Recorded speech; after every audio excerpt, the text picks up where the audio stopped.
Subscribe करिए हमारे channel target UP TET CTET को और बेल आइकन को दबाइए। हेलो फ्रेंड्स, मैं रेनू स्वागत करती हूँ आप सभी भावी अध्यापक एवं अध्यापिकाओं का आपके अपने channel target UP TET CTET में। दोस्तों, आज की इस क्लास में हम पढ़ने वाले हैं आपके डीएलएड 4th सेमेस्टर के फर्स्ट पेपर आरंभिक स्तर पर भाषा एवं गणित के पठन लेखन क्षमता के विकास के अंतर्गत आप लोग के पवन सीरीज के मोस्ट इंपॉर्टेंट अतलिक उत्तरी क्वेश्चन की सीरीज में क्वेश्चन नंबर 51 से। इससे पहले हमने एक पार्ट पूरा कंप्लीट कर लिया है, ये पार्ट 2 है। अगर आपने नहीं देखा है पार्ट 1 तो आपको लिंक मिल जाएगी डिस्क्रिप्शन बॉक्स और कमेंट बॉक्स में। तो चलिए स्टार्ट करते हैं क्वेश्चन नंबर 51 से। तो सरल वाक्य किसे कहते हैं दोस्तों? जिस वाक्य में एक उद्देश्य और एक विषय हो अथवा जिस वाक्य में एक ही क्रिया हो उसे सरल वाक्य कहते हैं। जैसे सरिता स्कूल जाती है, राम बाजार जा रहा है, सीता खाना खा रही है। यानी कि इन सब वाक्यों में सिर्फ एक काम हो रहा है, कोई स्कूल जा रहा है, कोई बाजार जा रहा है, कोई खाना खा रहा है। यानी कि हर कोई इस वाक्य में हर इन वाक्यों में कोई ना कोई एक व्यक्ति है और काम भी एक ही हो रहा है। ठीक है, तो इन वाक्यों को हम क्या कहेंगे? सरल वाक्य, जिसे हम सिंपल सेंटेंस कहते हैं इंग्लिश की भाषा में। क्वेश्चन नंबर 52 है, 346 में सभी अंकों का स्थानीय मान लिखिए। तो इस तरीके से 346 हो गया, 6 इकाई की जगह पर है तो 6 गुणे 1 यानी कि 6, और 4 दहाई की जगह पर है यानी कि 4 गुणे 10 40, और 3 सैकड़े की जगह पर यानी कि 3 गुणे 100 300। तो इस तरीके से हमें यहाँ पर लिख करके दिखाना था। ठीक है, क्वेश्चन नंबर 53 पे आते हैं। आरोही क्रम किसे कहते हैं? आरोही क्रम में सबसे पहले सबसे छोटी संख्या को लिखा जाता है, फिर उससे बड़ी संख्या को, और इसी क्रम में और अंत में सबसे बड़ी संख्या लिखी जाती है। क्वेश्चन नंबर 54 है, हंस पद विराम चिन्ह से क्या तात्पर्य है? लिखते समय जब कोई अंश छूट जाता है तो यह हंस पद या त्रुटि पूरक चिन्ह हंस पद लगा करके शब्द लिख देते, जैसे कि राम बाजार सब्जी लेने जा रहा है। अब मान लीजिए सब्जी छूट गई तो इस तरह से वहां पर सेंटेंस में यहाँ पर लगा करके ऊपर हम सब्जी ऐसे लिख देंगे। ठीक है, उस वाक्य में। तो यहाँ पर ये जो हंस पद है इसका बहुत बहुत बहुत उपयोग होता है हिंदी भाषा में। क्वेश्चन नंबर 55 है, आकाश के 3 समानार्थी शब्द लिखिए या पर्यायवाची शब्द लिखिए। तो गगन, नभ, आसमान, अंबर। क्वेश्चन नंबर 56 है, प्राकृत संख्या या प्राकृतिक संख्या किसे कहते हैं? तो जिन जिन संख्याओं की सहायता से हम वस्तुओं को गिनते हैं या जिन संख्याओं की सहायता से हम वस्तुओं की गिनती कर सकते हैं वे प्राकृतिक संख्या कहलाती है। प्राकृतिक संख्या 1 से शुरू होती है, गिनती भी 1 से ही शुरू होती है।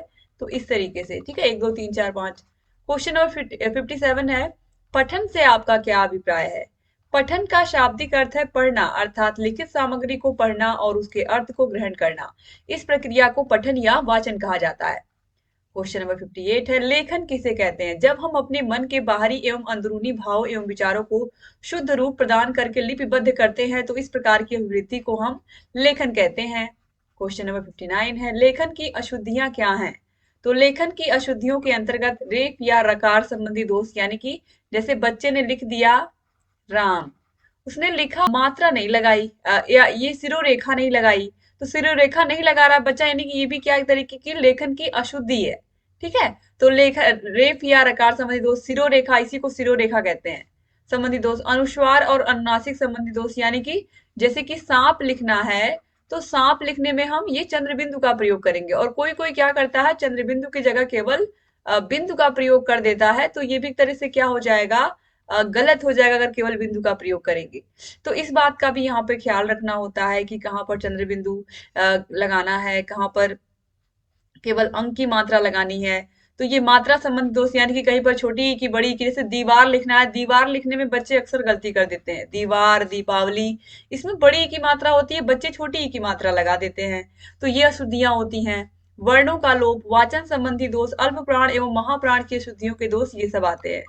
क्वेश्चन नंबर 60 है, आरंभिक पठन कौशल के उद्देश्यों की प्राप्ति हेतु क्या आवश्यक है? तो शिक्षण और बालक के बीच आत्मीय संबंध, शिक्षक यहाँ पर होगा, शिक्षक और बच्चे के बीच जब आत्मिक संबंध होगा या आत्मीय संबंध होगा, प्रेम होगा, तो वहां पर अधिगम के उद्देश्य जो है वो जल्दी प्राप्त होंगे। यानी कि जो सिखाने का उद्देश्य है बच्चे को वो जल्दी हमें प्राप्त होगा, क्योंकि बच्चा अच्छे से सीखेगा। क्वेश्चन नंबर 61 पे आते हैं, पठन कौशल के बाधक तत्व कौन कौन से हैं? तो अति शीघ्रता के साथ पढ़ना, यानी कि बहुत स्पीड से बच्चा पढ़ रहा है तो ये पठन कौशल नहीं है। एक तरीके से उसके अंदर कौशल नहीं उत्पन्न हो रहा, वो बस केवल चीज को रटते हुए आगे बढ़ रहा है या समझ नहीं रहा है। अटक अटक कर बोलना, व्यवहार व्याकरण तत्वों के ज्ञान का अभाव, एकाग्रता का अभाव पठन कौशलों में बाधा पहुंचाते हैं। क्वेश्चन नंबर 62 है, लेखन कौशल को प्रभावित करने वाले दोष तत्व या दोष कौन से हैं? आप देखिए ये प्रश्न 2019 में पूछा हुआ था, जो अभी हमने देखा है। तो लेखन कौशल को प्रभावित करने वाले तत्व या दोष कौन कौन से हैं, यानी कि बच्चे के का जो लेखन कौशल है उसको क्या क्या प्रभावित करते हैं, या लेखन कौशल में क्या दोष होते हैं। तो सिरोरेखा की अपेक्षा बच्चा डंडी नहीं लगा रहा है, कुछ लिख रहा है उसके ऊपर, इस तरह से ये डंडी या सिरोरेखा नहीं लगा रहा है, सिरोरेखा की उपेक्षा करना। शब्दों के बीच का अभाव, अक्षरों का विकृत आकार बनाना, ठीक है, एक तरह से सही आकार ना बनाना। तो अक्सर ख इस तरह से लिखना चाहिए एक में, लेकिन अक्सर बच्चे ऐसे लिखते हैं, और ये बिल्कुल, ये तो र और व हो गया अलग अलग। तो इस बात का भी हमें ख्याल रखना होता है। विराम चिन्हों से संबंधित त्रुटियां, ये तो बहुत ज्यादा बच्चे गलती करते हैं। कहाँ पूर्ण विराम लगाना है, कहाँ पर अल्प विराम लगाना है, कहाँ पर अर्ध विराम लगाना है, ये सब बच्चों को नॉलेज देना बहुत जरूरी होता है। अनुनासिक और अनुस्वार संबंधी त्रुटियां ऑलरेडी मैंने भी आपको समझाया है इसके बारे में, कि जहां चंद्र बिंदु लगाना है वहां पर केवल अंक की मात्रा, ठीक है, जहां अनुनासिक लगाना है वहां अनुस्वार हो जाता है। क्वेश्चन नंबर 63 है, वाक्य कितने प्रकार के होते हैं? तो वाक्य 8 प्रकार के होते हैं। विधानार्थक, निषेधार्थक, प्रश्नार्थक, आज्ञार्थक, संदेहार्थक, संकेतार्थक, इच्छार्थक और विस्मयार्थक वाक्य होते हैं। क्वेश्चन नंबर 64 है, वर्ण किसे कहते हैं? तो जिनको खंड खंड ना किया जा सके, अखंड मूल ध्वनि को ही वर्ण कहते हैं। ठीक है, इसको हम अलग नहीं कर सकते, ये अपने आप में पूर्ण ही है। क्वेश्चन नंबर 65 है, वाक्य के खंड कीजिए। तो वाक्यों को दो भागों में हम बांटते हैं, उद्देश्य और विधेय में खंडित किया जा सकता है, यानी कि दो भाग में, उद्देश्य और विधेय। 2019 में पूछा हुआ प्रश्न है, क्वेश्चन नंबर 66 2018 में पूछा हुआ है। विधेय किसे कहते हैं? तो उद्देश्य के विषय में बताने वाले सभी पद विधेय कहलाते हैं, अर्थात उद्देश्य के विषय में जो कुछ बताया जाता है वह विधेय कहलाता है। जैसे कि जीवन के मित्र ने मुझे एक सुंदर पेन दिया, तो ऊपर के वाक्य में जीवन के मित्र ने उद्देश्य है, तथा मुझे एक सुंदर पेन दिया ये विधेय है। ठीक है, किसने दिया? जीवन के मित्र ने, ये पूरा का पूरा हो गया उद्देश्य, और जितना बचा वो क्या हो गया? विधेय। क्वेश्चन नंबर 67 है, वर्ण कितने प्रकार के होते हैं? तो वर्णमाला में वर्ण दो ही प्रकार के होते हैं, स्वर और व्यंजन। 2020 के एग्जाम में पूछा हुआ प्रश्न है। क्वेश्चन नंबर 68 है, ध्वनि क्या है? हिंदी भाषा में ध्वनि शब्द का अर्थ सीमित है, यहाँ ध्वनियों से हमारा तात्पर्य उन ध्वनियों से है जिनका हम अपने मुख से उच्चारण करते हैं। क्वेश्चन नंबर 69 है, ध्वनि के प्रकार बताइए। ध्वनि के प्रकार स्पष्ट करने के लिए ध्वनि उत्पादक अवयवों को जानना आवश्यक है, जो कि निम्न है: कंठ, तालु, मूर्धा, दंत, ओष्ठ, जीवा और नासिका। ये सभी से हम क्या करते हैं? ध्वनियों को निकालते हैं। क्वेश्चन नंबर 70 पे आते हैं, बलाघात क्या है? तो बलाघात डॉक्टर भोलानाथ तिवारी के शब्दों में बलाघात मूलतः शक्ति की वह मात्रा है जिसमें ध्वनि, अक्षर, शब्द या वाक्य का उच्चारण किया जाता है, और शक्ति आधिक्य के कारण ही अपेक्षितया अधिक बलाघात युक्त ध्वनि, अक्षर या शब्द आदि आसपास की अन्य ध्वनियों आदि से अधिक मुखर एवं शक्तिशाली होते हैं। क्वेश्चन नंबर 71 पे आते हैं, स्वराघात क्या है? सुर में उतार चढ़ाव होता रहता है, सुर उच्च, मध्य तथा निम्न हो सकता है। वास्तव में स्वर से तात्पर्य स्वर तंत्रियों से उत्पन्न उस सुर या आवाज से है जो कभी नीची, कभी ऊंची और कभी सम सुनाई पड़ती है, तथा जो स्वर तंत्रियों के तनाव पर निर्भर होती है। क्योंकि उच्चारण के समय स्वर तंत्रियों में जब अधिक तनाव होता है तब उच्च स्वर, तथा जब कम तनाव होता है तब निम्न स्वर निकलता है, और मध्यम तनाव होता है तब सम तथा मध्यम स्वर के निकलता है। ठीक है, तो ये एक तरीके से कि किस तेजी से या किस उतार चढ़ाव से आप किसी कविता को, कहानी को या नाटक को पढ़ रहे हो, और जितना आप जोर दोगे उसी हिसाब से आपकी जो आवाज है वो कम और धीरे होगी। क्वेश्चन नंबर 72 है, ह्रस्व स्वर किसे कहते हैं? हिंदी भाषा में उच्चारण को शुद्ध रूप प्रदान करने में स्वरों का विशेष स्थान होता है। उच्चारण में एक मात्रा का समय जहां होता है उसे ह्रस्व स्वर कहते हैं, जैसे कि अ, ई, उ। ये क्या है? ह्रस्व स्वर है, यानी कि जिनको बोलने में एक मात्रा का समय लगता है। क्वेश्चन नंबर 73 पे आते हैं, अनुनासिक स्वर क्या है? उन स्वरों के उच्चारण में ध्वनि मुख के साथ साथ नासिका से भी निकलती है, उन्हें हम अनुनासिक स्वर कहते हैं। इसके लिए हम चंद्र बिंदु का प्रयोग करते हैं, और चंद्र बिंदु का प्रयोग करते हैं। कहीं कहीं पर सुविधा के लिए हम स्थानाभाव के कारण इसके स्थान पर हम केवल इस तरह से केवल हम बिंदु का ही प्रयोग करते हैं। जैसे कहीं, मैं, हैं आदि, अनुनासिक के अर्थ में ही अंतर पड़ता है, यानी कि कहीं, मैं, हैं, इन सब में अनुनासिक ध्वनि निकलती है, लेकिन हम यहाँ पर इस तरह चंद्र बिंदु न लगा करके केवल बिंदु से काम चला लेते हैं। क्वेश्चन नंबर 74 है, प्रयत्न से क्या आशय है? ध्वनियों के उच्चारण में होने वाले यत्न को ही हम प्रयत्न कहते हैं। क्वेश्चन नंबर 75 है, ट वर्ण में आने वाले वर्णों के नाम लिखिए। तो ट वर्ग में, तो टा ठा ड ढ अ ये ट वर्ग में आने वाले वर्ण है। क्वेश्चन नंबर 76 है, संयुक्त व्यंजन लिखिए। जब एक से अधिक व्यंजन एवं एक साथ एक इकाई के रूप में आते हैं तब वे संयुक्त व्यंजन कहलाते हैं, यथा छ त्र ज्ञ स्र। यानी कि संयुक्त व्यंजन दो व्यंजनों के मेल से बने होते हैं या दो व्यंजनों से मिलकर के बने होते हैं। जैसे कि छ है ये क और श से मिलकर के बना हुआ है।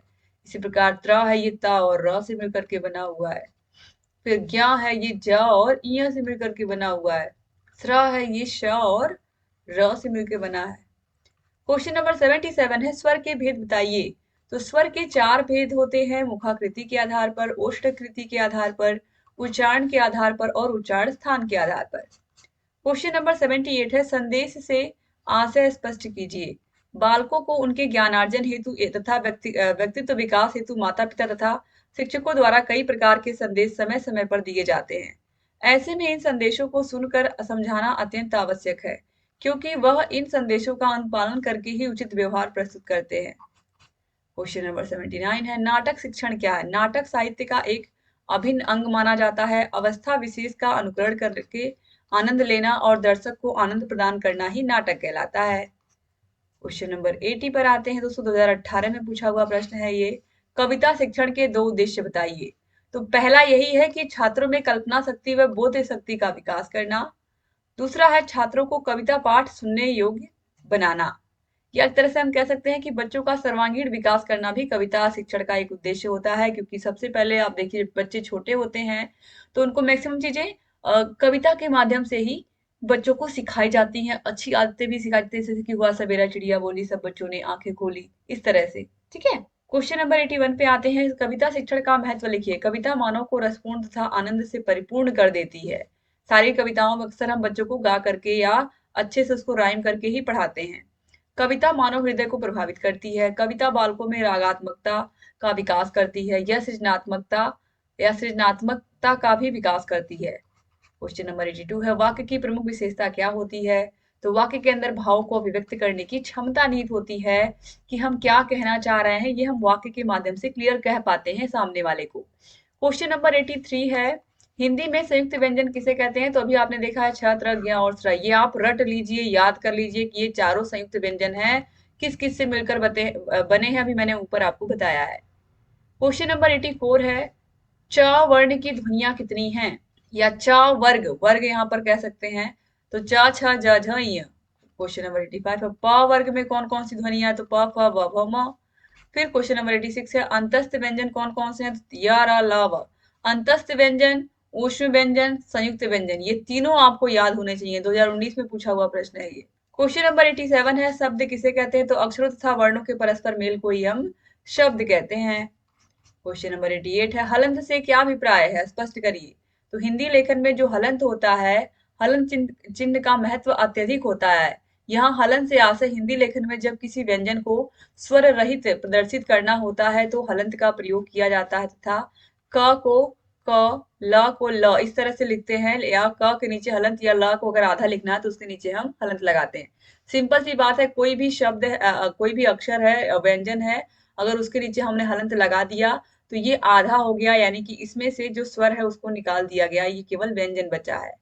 क्वेश्चन नंबर 89 है, मूर्धन्य वर्ण कौन कौन से हैं? तो री, ट, ठ, ड, ढ, र और श, ये मूर्धन्य वर्ण है। उच्चारण इनका मूर्धन्य से होता है। क्वेश्चन नंबर 90 है, संस्कृत भाषा की लिपि कौन सी है? दोस्तों संस्कृत भाषा की भी लिपि देवनागरी है। यहाँ पर देव आप लगा लीजिए, देवनागरी लिपि। जैसे कि हिंदी भाषा की जो लिपि है वो देवनागरी है, वैसे ही संस्कृत भाषा की भी। क्वेश्चन नंबर 91 है, विसर्ग का आशय स्पष्ट करिए। तो हिंदी लेखन में विसर्ग के प्रयोग से किसी भी शब्द में बल प्रदान किया जाता है। जैसे कि दुख के स्थान पर हम दुख लिखते हैं, ये ज्यादा बेटर है, यही सही है। दुख, हमेशा दुख आप ऐसे ही लिखा करिए, दुख ऐसे नहीं लिखते हैं। ठीक है। क्वेश्चन नंबर 92 है, अंग्रेजी वर्णमाला में कितने स्वर हैं? तो 5 है, ए ई आई ओ यू। क्वेश्चन नंबर 93 है, क वर्ग में कौन कौन से वर्ण है? तो क ख ग घ अ।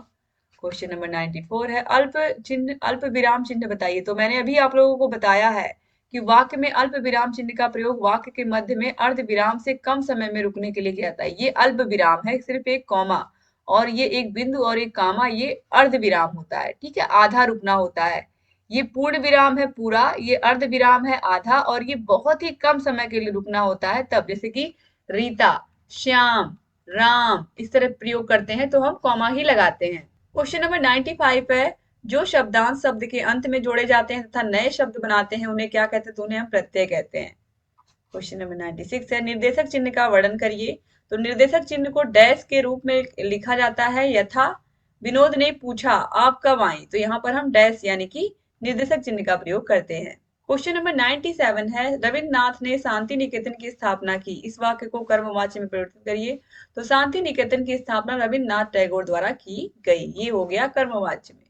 क्वेश्चन नंबर 98 है अर्ध विराम को समझाइए। तो वाक्य में पूर्ण विराम से कम देर ठहरने के लिए अर्ध विराम का प्रयोग किया जाता है, या पूर्ण विराम से आधे समय के लिए ठहरने के लिए। तो यहाँ पर दोस्तों ये अर्ध विराम, बस यहाँ पर ये पूरा का पूरा जो वाक्य, ये पूरा इसका आंसर बताया है ये सही है, लेकिन यहाँ पर ये जो यथा दे दिया है, यहाँ पर ये अल्प विराम का एग्जाम्पल दे दिया है, विवेक कौमा हिमालय दिल्ली, इस तरह से। ठीक है, ये यहाँ पर अल्प विराम का एग्जाम्पल दे दिया है, लेकिन अर्ध विराम याद रखिएगा, एक बिंदु और ये यहाँ पर कॉमा, ये बिल्कुल सही लिखा है। क्वेश्चन नंबर 99 है समानार्थी शब्द किसे कहते हैं? तो वे शब्द जो समान अर्थ प्रकट करते हो उन्हें समानार्थी शब्द कहते हैं, जैसे कि पानी का जल हुआ, नीर हुआ। ठीक है, इस तरह। क्वेश्चन नंबर 100 है विपरीत अर्थ बताने वाले शब्दों को क्या कहते हैं? तो विलोम या विपरीतार्थक शब्द कहते हैं। तो इस तरह से टोटल 100 क्वेश्चन आप लोगों ने कंप्लीट कर लिया आज की क्लास में। Thank you so much class को पूरा का पूरा देखने के लिए। क्लास अच्छी लगी तो प्लीज लाइक करिएगा। अगर आपको 4th सेमेस्टर के सारे विषयों के हाथों से लिखे हुए नोट्स चाहिए, सारे विषयों की क्लासेस, सारे विषयों की मास्टर क्लासेस, सारे विषयों के चैप्टर वाइज टेस्ट, सारे विषयों के प्रीवियस ईयर क्वेश्चन पेपर, सारे विषयों के राजन सीरीज बबल सीरीज की पूरी क्लासेस, पूरी की पूरी वीडियोस, ये सब आपको मिलेंगे हमारे ऐप में। ऐप का नाम है अस्तित्व एकेडमी। ऐप की लिंक आपको मिल जाएगी डिस्क्रिप्शन बॉक्स और कमेंट बॉक्स में। इस पर आप कॉल करके, मैसेज करके, व्हाट्सएप करके अपनी सारी जानकारी, आप कोई भी प्रॉब्लम अपनी बता सकते हैं और ऐप के बारे में भी पूरी जानकारी ले सकते हैं। ये हमारा इंस्टाग्राम है, इस पर आप फॉलो कर सकते हो इस आईडी पर। Thank you so much. अगर चैनल को सब्सक्राइब नहीं किया तो प्लीज सब्सक्राइब कर लीजिए हमारे channel target UP TET C TET को, और क्लास को शेयर जरूर करिएगा। और सारे विषयों के क्लासेस की लिंक, वीडियोस की लिंक आपको मिल जाएंगे डिस्क्रिप्शन बॉक्स और कमेंट बॉक्स में। जय हिंद दोस्तों।